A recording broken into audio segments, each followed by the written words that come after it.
Let's kick it off with some news from the world of boxing.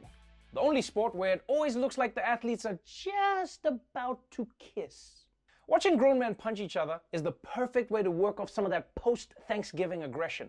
And over the weekend, there were two big fights that showed how the sweet science is as sweet as ever.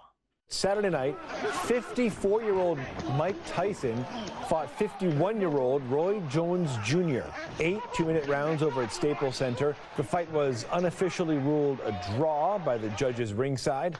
The other match of the night, YouTube star Jake Paul took on former NBA star Nate Robinson. Eventually, Paul hit Robinson. That's right. Knockout punch, sent him right to the canvas. Wow. That's the first time I've ever seen a human get dunked. It looked like 1 minute he was trying to catch a bus, and then he was like, oh no, I'm supposed to be taking a nap. And can someone tell me why a YouTube star is fighting an NBA star anyway? What is this?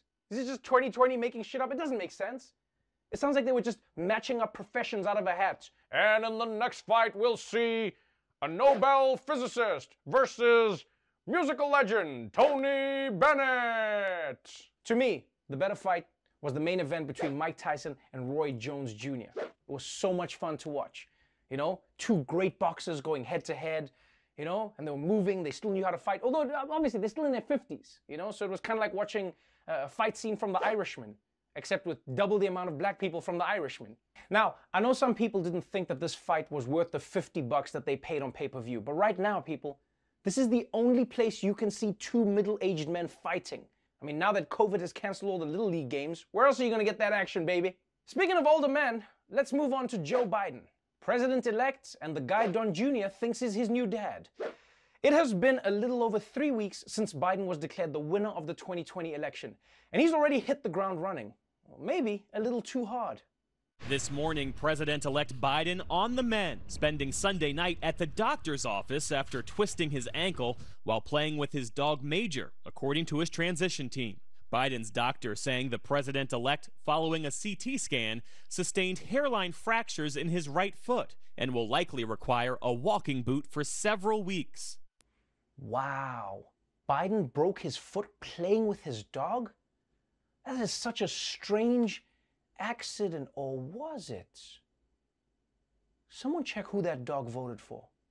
And why does Biden need a walking boot? He shouldn't be walking. He should be riding a golf cart everywhere. It's called being presidential. Also, I know this is a hard one to figure out, but the president-elect getting hurt by a dog really puts the Secret Service in a difficult position.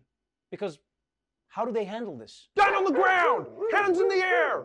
Roll over! Oh my God, he's so cute. Look at him, guys. He wants a belly rub. Oh, can't stay mad at that face.